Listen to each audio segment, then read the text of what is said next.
Did you know Senna can make you splinter cell from bush to bush without being seen? If you thought that was impressive, wait until you see what an 100 soul Senna can do.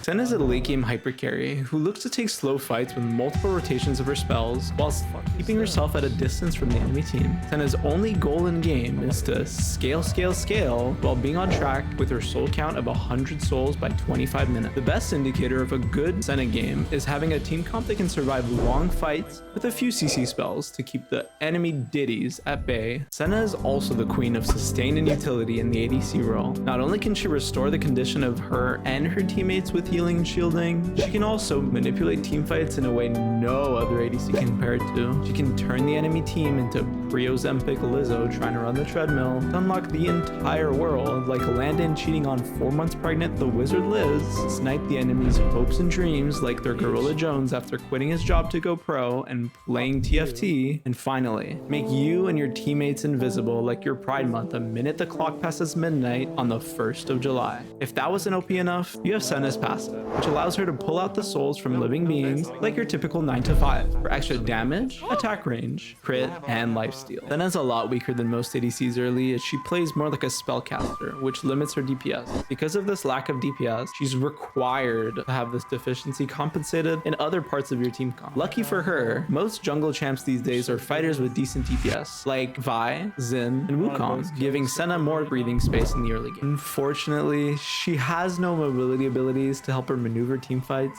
is probably why she ended up in that lantern. Continuing last video's tradition, Senna's only playable skins are True Damage Senna, Prestige True Damage Senna, and Winterbless Senna, as her autos are cleaner and her W is less visible than on other skins. As previously mentioned, Senna's passive Absolution allows her to rip out a soul out of an enemy champion when attacking twice with an auto or an ability. Each soul gives 0.75 AD, and every 20 souls, Senna acquires 20 attack range and 10% crit chance. That's the important part. With 200 souls, Senna can have 100% crit chance without even building a single crit item. Sounds OP, right? In exchange for this 200 years ability, Rai has nullified Senna's ability to gain AD per level, preventing every Senna hater's hairline from molding past the point of no return.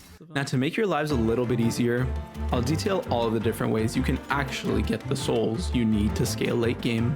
Every one of these combos can be followed up with an auto for extra damage, but will not be necessary in the process of acquiring the soul.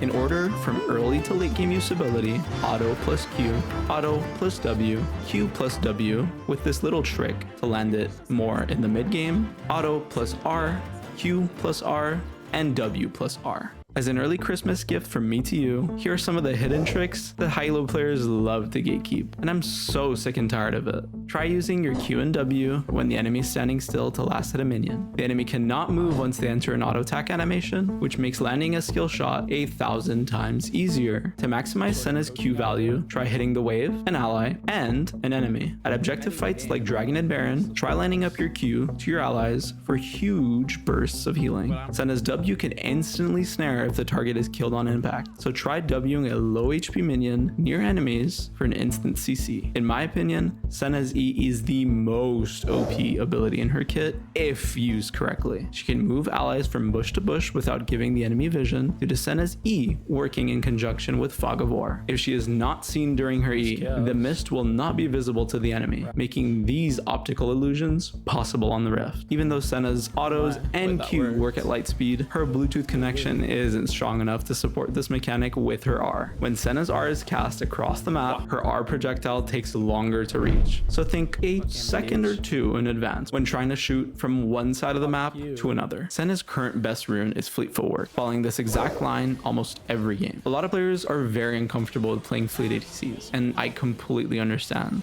So was I.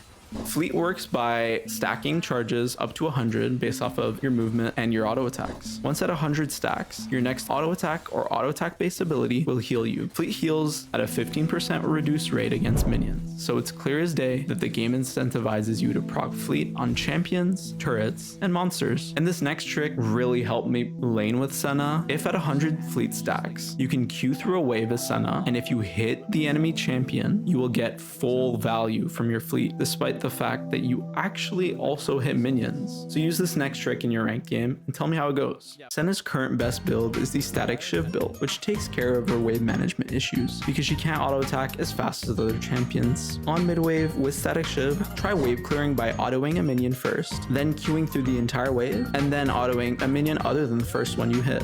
That way, Senna's wave clear is light years faster than if you did it any other way. Let's dive into Senna's early game. On the first wave, trade HP with Q when the enemy walks up, then go back to hitting the wave. Once Q's back up, rinse and repeat. Senna's early game win con is her sustain, so keep up the short trades and eventually the enemy will have to base while you're at full HP. Once you're level 3, think of your E as a way to set up ganks. Figure out the limit of the enemy's vision and E your allies from that fog of war to the enemy. Utilize the 1 rotation spell rule, which dictates that you'll only get 1 rotation of your W in a gank, so you don't end up looking like this guy. And finally, once your R is unlocked, observe lanes when walking back from base, or on free time between waves to potentially change the tides of a fight. If you enjoyed this type of content, please leave a like, comment, and subscribe, and I'll see y'all in the next video.